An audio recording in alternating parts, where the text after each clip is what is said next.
성도 여러분, 화요일 아침에 새벽 묵상에 오신 것을 환영합니다. 3월 10일에 TKPC 새벽 묵상을 시작하도록 하겠습니다. 오늘은 이사야서 46장부터 48장까지를 통독하게 됩니다. 자, 이 세 장은 아주 명확한 흐름을 가지고 있습니다. 46장은 바벨론의 우상들이 얼마나 헛된 것인가를 보여주고요. 47장은 영원할 것 같았던 바벨론 제국의 비참한 멸망을 선포합니다. 그리고 48장은 그 바벨론에 사로잡혀 있던 이스라엘 백성을 향해서 이제 그곳을 떠나 약속의 땅으로 돌아오라 라고 명령하십니다. 자, 오늘 말씀을 읽으실 때요, 맨 앞에 나오는 46장 1절에서 4절까지에 나오는 우상과 하나님의 아주 기가 막힌 대조를 주목해 보시면 좋을 것 같습니다. 여러분, 세상 사람들이 숭배하는 우상의 본질이 무엇입니까? 우리 1절 말씀을 보시면 피곤한 짐승에게 얹혀있는 무거운 짐일 뿐입니다. 여러분, 우상은 그런 거잖아요. 나무로 깎아 만들고 쇠로 부어 만들고 무거운 아주 큰 우상을 나르려면 짐으로 실어서 가야 됩니다. 자, 넘어지면 누군가 일으켜줘야 되고요. 이사를 갈 때는 사람이 직접 끙끙대면서 어깨에 짊어지고 가야 되는 화물이죠. 아주 피곤한 화물입니다. 돈과 명예, 권력 같은 세상의 우상들도 마찬가지입니다. 결국 우리가 책임지고 떠매고 가야 할 짐인 것이죠. 그렇지만 우리 하나님은 다르십니다. 3절과 4절을 보십시오.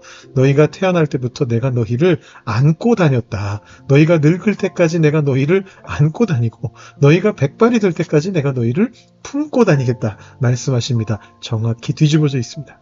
우상과 달리 하나님은 거꾸로 연약한 우리를 당신의 등에 업으시고 마음으로 품어주시는 참 아버지가 되십니다. 자, 무거운 짐진 자를 쉬게 하시는 하나님의 넓은 품을 묵상하면서 오늘 말씀을 세 번역으로 한번 통독해 보도록 하겠습니다. 벨신이 고꾸라졌고 느보신이 넘어졌다. 짐승과 가축이 그 우상들을 싣고 간다. 힘겹게 떠매고 다니던 것들이 피곤한 짐승에게 무거운 짐이 되었다. 우상들은 한꺼번에 넘어지고 고꾸라졌다. 우상들은 자기들을 싣고 가는 자들에게서 도망쳐 나오지도 못한다. 오히려 우상들은 포로가 되어 잡혀간다. 야곱의 집안아, 이스라엘 집안의 모든 남은 자들아, 내 말을 들어라. 너희가 태어날 때부터 내가 너희를 안고 다녔고 너희가 모태에서 나올 때부터 내가 너희를 품고 다녔다. 너희가 늙을 때까지 내가 너희를 안고 다니고 너희가 백발이 될 때까지 내가 너희를 품고 다니겠다. 내가 너희를 지었으니 내가 너희를 품고 다니겠고 안고 다니겠고 또 구원하여 주겠다. 너희가 나를 누구와 견주겠으며 나를 누구와 같다고 하겠느냐? 나를 누구와 비교하여 서로 같다 하겠느냐? 사람들이 주머니에서 금을 쏟아내며 은을 저울에 달고 도금장이들을 사서 신상을 만들게 하고 그것에게 엎드려 경배한다. 사람들이 우상을 어깨에 메고 우상을 둘자리에 내려놓으면 우상은 내려놓은 그곳에 서서 꼼짝도 하지 못한다. 사람들이 그것에게 부르짖어도 전혀 응답하지 못하며 고난당하는 사람을 구원하지도 못한다. 너희 죄인들아, 이것을 기억하여라. 그리고 확고하게 서라. 너희 반역한 죄인들아, 이 일을 가슴 깊이 간직하여라. 너희는 태초부터 이루어진 일들을 기억하여라. 나는 하나님이다. 나밖에 다른 신은 없다. 나는 하나님이다. 나와 같은 이는 없다. 처음부터 내가 장차 일어날 일들을 예고하였고 내가 이미 오래전에 아직 이루어지지 않은 일들을 미리 알렸다. 나의 뜻이 반드시 성취될 것이며 내가 하고자 하는 것은 내가 반드시 이룬다고 말하였다. 내가 동방에서 독수리를 부르고 먼 나라에서 나의 뜻을 이룰 사람을 불렀다. 내가 말하였으니 내가 그것을 곧 이루겠으며 내가 계획하였으니 내가 곧 그것을 성취하겠다. 내가 승리할 것을 믿지 않는 너희 고집센 백성아, 내가 하는 말을 들어라. 내가 싸워서 이길 날이 가까이 왔다. 그날이 멀지 않다. 내가 이기는 그날은 지체되지 않는다. 내가 시온을 구원하고 이스라엘 안에서 나의 영광을 나타내겠다. 처녀딸 바빌로나, 내려와서 티끌에 앉아라. 딸 바빌로니아야, 보좌를 잃었으니 땅에 주저앉아라. 너희 몸매가 유연하고 맵시가 있다고들 하였지만 이제는 아무도 그런 말을 하지 않을 것이다. 맷돌을 잡고 가루를 빻아라. 얼굴을 가린 너울을 벗고 치마를 걷어올려 다리를 드러내고 강을 건너라. 알몸을 드러내고 네 부끄러운 곳까지도 드러내 보여라. 내가 복수할 터이니 어느 누구도 나를 막지 못할 것이다. 우리의 속량자는 그 이름이 만군의 주님, 이스라엘의 거룩하신 하나님이시다. 딸 바빌로니아야, 잠잠히 앉아있다가 어둠 속으로 사라져라. 사람들이 이제부터는 너를 민족들의 여왕이라고 부르지 않을 것이다. 전에 내가 나의 백성에게 진노하여 나의 소유, 나의 백성이 곤욕을 치르게 하고 그들을 내 손에 넘겼다. 그런데 네가 나의 백성을 가엾게 여기지 아니하고 노인에게도 무거운 멍에를 메웠다. 너는 언제까지나 네가 여왕으로 군림할 것이라고 믿고 이런 일들을 내 마음에 두지도 않았으며 이후에 일어날 일은 생각조차 하지 않았다. 그러나 방탕한 여인아, 이제 너는 이 말을 들어보아라. 네가 평안히 앉아서 마음속으로 이르기를 나보다 더 높은 이가 없다. 나는 과부가 되지 않을 것이며 자식을 잃는 일도 없을 것이다 하였지만 자식을 잃고 과부가 되는 이 두 가지 일이 한 날에 갑자기 닥쳐올 것이다. 너의 주술이 아무리 능하고 너의 마술의 힘이 아무리 세다 하여도 이 일이 너에게 반드시 닥친다. 네가 악한 일에 자신만만하여 아무도 나를 감시하지 않는다 하였다. 너의 지혜와 너의 지식이 너를 잘못된 길로 들어서게 하였고 너의 마음속으로 나보다 더 높은 이가 없다 하고 생각하게 하였다. 불행이 너에게 닥쳐와도 너의 점술이 그것을 막지 못할 것이며 너에게 재난이 덮쳐도 네가 거기에서 벗어나지 못할 것이다. 네가 생각하지도 못한 파멸이 순식간에 너에게 이를 것이다. 자, 네가 젊어서부터 부리던 마술과 여러 가지 주술을 가지고 버티어 보아라. 혹시 그것들이 너에게 도움이 될지도 모르고 아니면 너의 대적들이 그것을 보고 너를 두려워할지도 모르지 않느냐. 너는 오히려 너의 많은 조언자들 때문에 지쳤다. 자, 하늘을 살핀다는 자들, 별을 보고서 점친다는 자들, 매달 초하루마다 너에게 닥쳐올 일을 알려준다는 자들, 그들을 일으켜서 너를 구원하라고 하여라. 보아라, 그들은 건불같이 되어서 불에 타고 말 것이다. 그 불은 빵이나 굽는 숯불이 아니고 손이나 따뜻하게 하는 화롯불도 아니다. 그 불은 너무나도 뜨거워서 그들 스스로를 그 불에서 구하여 내지 못할 것이다. 바로 네가 애써서 공들였던 자들이 너에게 이렇게 되며 네가 젊었을 때부터 너와 거래하던 자들도 각자 뿔뿔이 도망칠 것이니 너를 구원할 자가 없을 것이다. 야곱의 집안아, 이스라엘이라 일컬음을 받는 유다의 자손아, 주님의 이름을 두고 맹세를 하고 이스라엘의 하나님을 섬긴다고는 하지만 진실이나 공의라고는 전혀 없는 자들아, 이 말을 들어라. 스스로 거룩한 성읍 백성이라고 자처하는 자들아, 그의 이름 만군의 주 이스라엘의 하나님을 의지한다고 자랑하는 자들아, 너희는 이 말을 들어라. 내가 이미 옛적에 장차 일어날 일들을 알려주었다. 내가 직접 나의 입으로 그것을 예고하였고 내가 그것을 직접 들려주었으며 그 일을 내가 호련히 이루었다. 내가 알기에 너는 완고하다. 네 목 힘줄은 쇠붙이요 네 이마는 노쇠나 다름없다. 옛적부터 내가 네게 알리고 아직 그 일이 일어나기도 전에 네게 들려준 까닭은 네가 내 우상이 이 일을 이루었으며 내가 조각한 신상과 부어 만든 신상이 이 일을 명령한 것이다 하고 말하지 못하게 하려는 것이었다. 네가 이미 들었으니 이 모든 것을 똑똑히 보아라. 네가 인정하지 않겠느냐? 이제 내가 곧 일어날 새 일을 네게 알려줄 터이니 이것은 내가 네게 알려주지 않을 은밀한 일이다. 이것은 이제 내가 창조한 일이다. 옛적에 일어난 것과는 다르다. 지금까지 네가 들어본 일이 없는 일이다. 네가 전에 이것을 들었더라면 아, 바로 그 일, 내가 이미 알고 있었다 하고 말할 수 있겠지만 이번 일만은 그렇지 않다. 나는 알고 있었다. 네가 성실하지 못할 것임을 잘 알고 있었다. 네가 모태에서부터 반역자라고 불러마땅한 자로 태어날 것을 나는 알고 있었다. 그러기에 내가 너를 듣지도 못하게 하였고 알지도 못하게 하였으며 옛적부터 네 귀가 트이지도 못하게 한 것이다. 내 이름 때문에 내가 분노를 참고 내 영예 때문에 내가 자제하여 너를 파멸하지 않겠다. 보아라, 내가 너를 단련시켰으나 은처럼 정련하지 않고 오히려 고난의 풀무질로 달구어 너를 시험하였다. 나를 위하여, 바로 나를 위하여 내가 그렇게 하는 것이다. 어찌 내 이름을 욕되게 하겠느냐? 내 영광이 남에게 돌아가게 할 수는 없다. 야곱아, 내가 불러낸 이스라엘아, 내가 하는 말을 들어라. 내가 바로 그다. 내가 곧 시작이요 마감이다. 내 손으로 땅에 기초를 놓았고 내 오른손으로 하늘을 폈다. 내가 하늘과 땅을 부르기만 하면 하늘과 땅이 하나같이 내 앞에 나와 선다. 너희는 모두 함께 모여서 들어보아라. 우상들 가운데서 누가 이런 일들을 알려준 일이 있었느냐?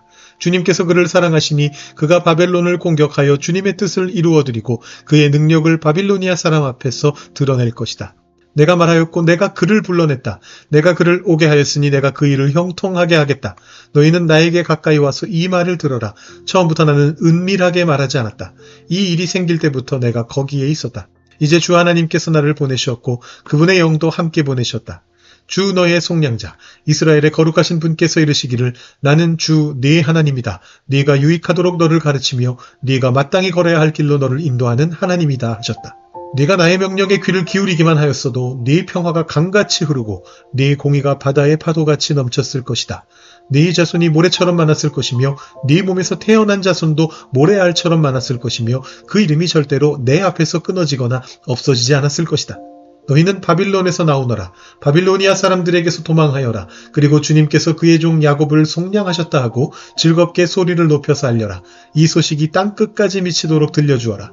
주님께서 그들을 사막으로 인도하셨으나 그들이 전혀 목마르지 않았다. 주님께서는 바위에서 물을 내셔서 그들로 마시게 하셨고 바위를 쪼개셔서 물이 솟아나게 하셨다. 주님께서 말씀하신다. 악인들에게는 평화가 없다. 아멘. 오늘 묵상할 말씀은 우리가 방금 읽은 마지막 구절들입니다. 48장 20절과 22절인데요. 제가 다시 한번 읽어드리고 묵상을 나누도록 하겠습니다. 너희는 바빌론에서 나오너라. 바빌로니아 사람들에게서 도망하여라. 그리고 주님께서 그의 종 야곱을 속량하셨다 하고 즐겁게 소리를 높여서 알려라. 이 소식이 땅끝까지 미치도록 들려주어라. 22절입니다. 주님께서 말씀하신다. 악인들에게는 평화가 없다. 아멘. 오늘 우리가 읽은 이사야 48장에는 이스라엘 백성들을 향한 하나님의 다급한 명령이 떨어지고 있습니다. 바빌론에서 나오너라. 미련을 두지 말고 도망쳐라. 이렇게 선포하십니다. 자, 여러분, 이 선포를 들은 백성들의 마음은 어땠을까요? 두려움과 망설임이 교차했을 것입니다. 왜냐하면 그들에게 바벨론은 이미 너무나 익숙한 곳이었기 때문입니다.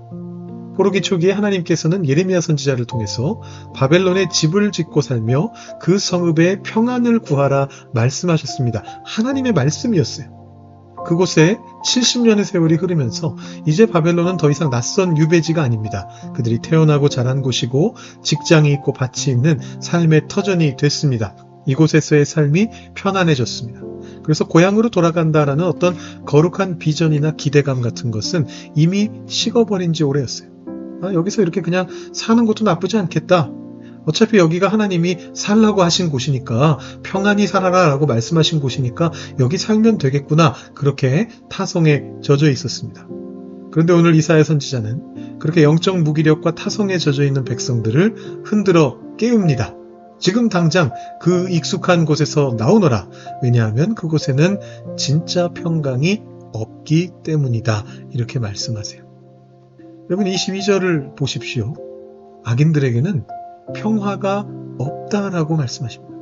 지금 내 눈앞에 보이는 평안함은 세상이 주는 잠시의 편안함일 뿐이라는 거죠. 하나님께서 부르시는 소명과 은혜가 있는 곳에 진짜 평화가 있다라는 것입니다. 애초에 이들이 바벨론에 있었던 것은 하나님의 명령에 따라 평안을 그곳에 선포하며 있었습니다. 그런데 이제 그 거룩한 부르심을 잊어버리고 현실에 안주하고 있는 삶은 세상이 주는 거짓 평화인 것입니다. 선지자는 그들의 영적 나태함과 무기력을 흔들어 깨웁니다. 세상이 주는 적당한 편안함이 아니라 하나님께서 주시는 참 평안을 구해야 되기 때문입니다.